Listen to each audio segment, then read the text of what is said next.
英語聞き流し10分間、名作リスニング。英語テキストと MP3 ダウンロード、その他の物語は、ホームページよりご利用いただけます。88thpp.com 88thpp.com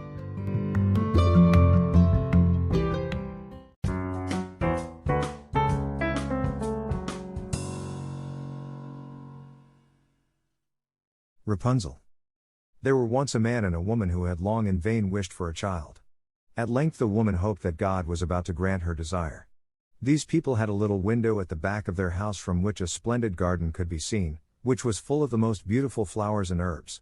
It was, however, surrounded by a high wall, and no one dared to go into it because it belonged to an enchantress, who had great power and was dreaded by all the world.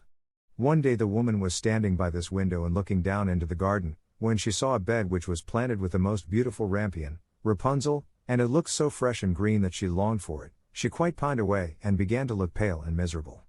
Then her husband was alarmed, and asked, "What ails you, dear wife?" "Ah," she replied, "if I can't eat some of the rampion, which is in the garden behind our house, I shall die." The man, who loved her, thought, "Sooner than let your wife die, bring her some of the rampion yourself, let it cost what it will." At twilight, he clambered down over the wall into the garden of the enchantress, hastily clutched a handful of rampion, and took it to his wife. She at once made herself a salad of it, and ate it greedily. It tasted so good to her, so very good, that the next day she longed for it 3 times as much as before. If he was to have any rest, her husband must once more descend into the garden. In the gloom of evening therefore, he let himself down again, but when he had clambered down the wall he was terribly afraid, for he saw the enchantress standing before him. "How can you dare," said she with angry look, "descend into my garden and steal my rampion like a thief? You shall suffer for it." "Ah," answered he, "let mercy take the place of justice, I only made up my mind to do it out of necessity.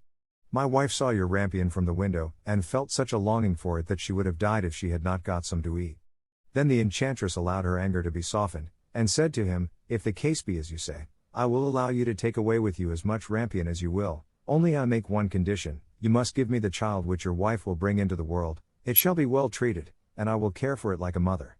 The man in his terror consented to everything, and when the woman was brought to bed, the enchantress appeared at once, gave the child the name of Rapunzel, and took it away with her. Rapunzel grew into the most beautiful child under the sun.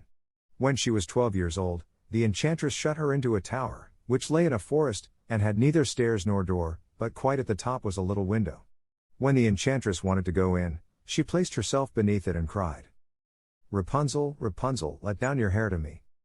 Rapunzel had magnificent long hair, fine as spun gold, and when she heard the voice of the enchantress she unfastened her braided tresses, wound them round one of the hooks of the window above, and then the hair fell 20 ells down, and the enchantress climbed up by it.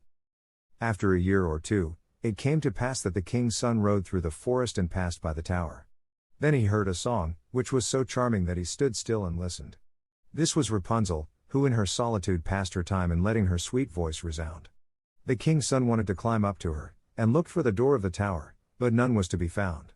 He rode home, but this singing had so deeply touched his heart, that every day he went out into the forest and listened to it. Once when he was thus standing behind a tree, he saw that an enchantress came there, and he heard how she cried, "Rapunzel, Rapunzel, let down your hair to me." Then Rapunzel let down the braids of her hair, and the enchantress climbed up to her. "If that is the ladder by which one mounts, I too will try my fortune," said he, and the next day when it began to grow dark, he went to the tower and cried, "Rapunzel, Rapunzel, let down your hair to me." Immediately the hair fell down and the king's son climbed up. At first Rapunzel was terribly frightened when a man, such as her eyes had never yet beheld, came to her, but the king's son began to talk to her quite like a friend, and told her that his heart had been so stirred that it had let him have no rest, and he had been forced to see her. Then Rapunzel lost her fear, and when he asked her if she would take him for her husband, and she saw that he was young and handsome, she thought, "He will love me more than old Dame Gothel does," and she said yes, and laid her hand in his. She said, "I will willingly go away with you, but I do not know how to get down. Bring with you a skein of silk every time that you come, and I will weave a ladder with it, and when that is ready I will descend, and you will take me on your horse."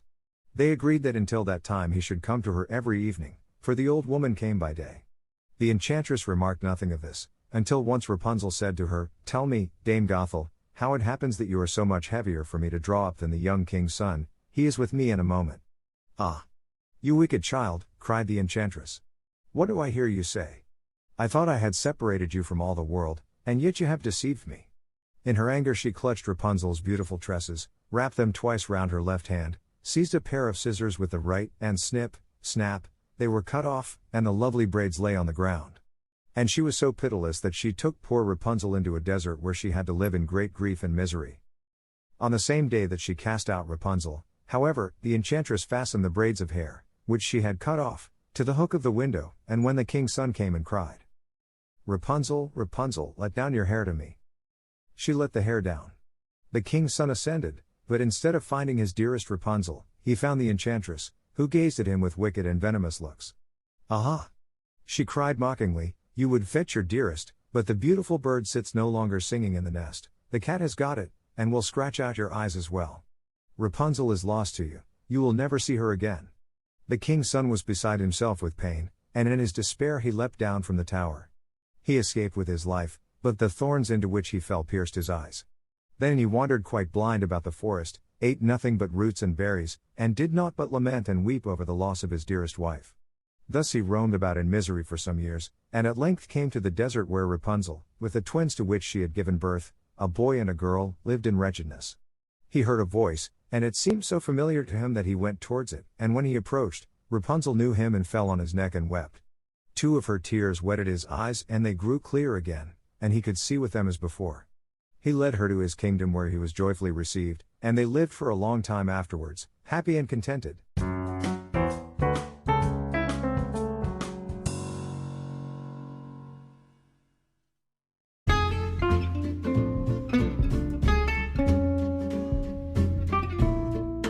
Audiobook, Japanese Dream by Hitomi Woods on sale at online stores or apps. Apple, Audible, Google Play, Nook Audiobooks, 43 available distributors in total.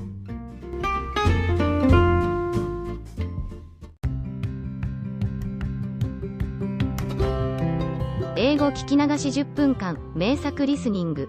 英語テキストと MP3 ダウンロード、その他の物語は、ホームページよりご利用いただけます。88thpp.com 88thpp.com